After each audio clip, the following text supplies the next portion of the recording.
Assalamualaikum warahmatullahi wabarakatuh. Perkenalkan, kami dari kelompok 5 yang akan mempresentasikan tentang hasil diskusi dari kelompok kami yang merupakan tugas untuk ujian tengah semester mata kuliah Manajemen Rantai Pasok kelas Sistem Informasi 2019A.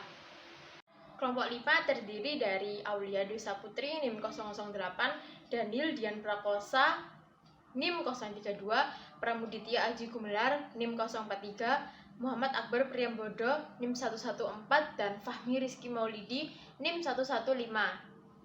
Warahmatullahi wabarakatuh. Salam sejahtera bagi kita semua. Sebelumnya perkenalkan, saya Akbar dan saya Fahmi.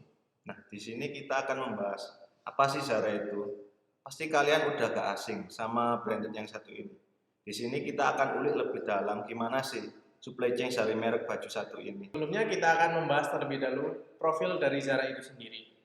Zara merupakan brand pakaian yang dinaungi oleh perusahaan Inditex yang terbesar dari negara Spanyol.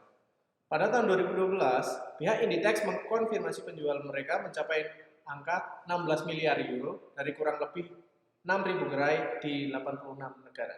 Berikut kelebihan yang menjadikan Zara menjadi kiblat tren dalam hal fashion. Dari segi aspirasi, Zara telah memenuhi standar baik dari segi variasi, harga, dan ketepatan waktu. Jika kita lihat dari segi variasi, Zara memperkenalkan desain produk baru mereka setiap minggu dengan mengupdate display fashion store mereka setiap 3-4 minggu. Kemudian dari segi harga ini kita dapatkan dari sumber kita, jika harga yang dijual oleh Zara setengah lebih murah dari harga pesaing yang memiliki kualitas sama dengan produk-produk Zara. Kemudian yang ketiga, ketepatan waktu. Pihak Zara mengklaim waktu pengiriman rata-rata 24 hingga 36 jam untuk toko-toko Eropa. Kemudian lebih tinggi maksimal 48 jam untuk toko Amerika atau Asia. Siap pesanan diterima dari tempat distribusi hingga saat pengiriman ke tokonya. Lalu, apakah sistem restock secara responsif yang diterapkan oleh Zara lebih cocok diterapkan pada penjualan melalui media online atau penjualan media retail? Sebelumnya, kalau dijabarkan dari segi penjualan online, Zara telah memenuhi kriteria dengan adanya online store milik Zara pribadi, serta didukungnya e-commerce yang menjamur di dunia internet sekarang. Di sisi lain, dari segi penjualan retail, sistem produksi dan persediaan yang dimiliki oleh Zara dinilai telah memumpuni, mengingat Zara dapat memperkenalkan desain produk baru mereka setiap minggu. Jika melihat dua aspek tersebut, kami dapat menyimpulkan bahwa kedua aspek tersebut dinilai sama-sama cocok, baik dari penjualan online maupun penjualan retail. Sekian. Terima kasih. Wassalamualaikum warahmatullahi wabarakatuh. Dan lanjutnya akan dilanjutkan oleh studi kasus yang kedua. Nama saya Aulia Dwi Saputri NIM 008 yang akan menjelaskan tentang studi kasus nomor 2, yaitu Amazon. Amazon merupakan salah satu pelopor penjualan konsumen online. Pada awalnya, Amazon adalah perusahaan yang menjual seperti buku dan musik dan lain-lain melalui internet. Dan Amazon ini memulai bisnis dengan memenuhi semua permintaan dari pelanggan, yaitu dengan membeli barang dari distributor. Amazon mulai menambah gudang untuk mempercepat respon terhadap permintaan pelanggan. Nah, Amazon menggunakan layanan pos dan jasa kirim dari UPS dan FedEx. Seiring berjalannya waktu, Amazon terus memperluas rangkaian yang dijual secara online tadi. Nah, pada tahun 2009, Amazon telah berhasil mengakuisisi Zappos yang merupakan pionir perusahaan penjualan sepatu online. Nah, hal ini menyebabkan penambahan besar-besaran pada produk Amazon dan tercatat sekitar 121.000 deskripsi yang terdaftar pada website Amazon. Dan juga pada tahun 2010, Amazon juga mengakuisisi Diapers.com yang menyebabkan pemesanan barang naik hingga mengalami kenaikan pengiriman yang signifikan. Saya Pramuditya Aji Gumelar, NIM 1905-12-14-043. Di sini saya akan menjawab atau membahas soal pertama dari studi kasus yang kedua. Di sini pertanyaannya adalah, Why is Amazon building more warehouses as it grows? Atau mengapa Amazon membangun lebih banyak gudang seiring pertumbuhannya?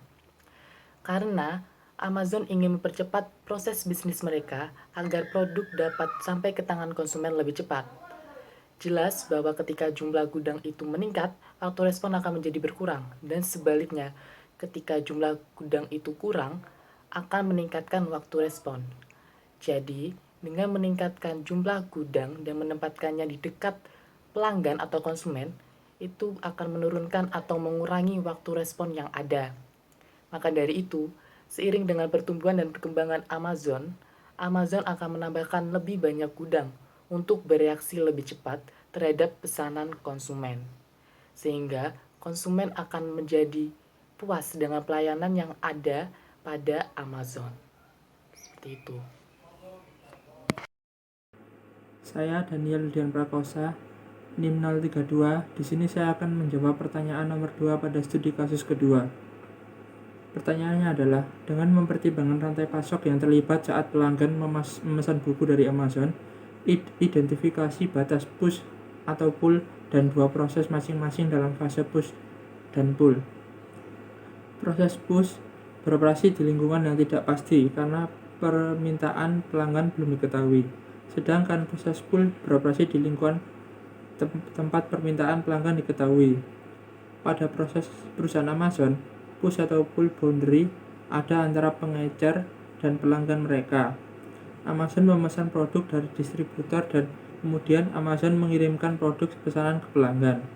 Dalam hal ini, kedatangan pesanan pelanggan memicu produksi produk atau penambahan stok produk di Amazon.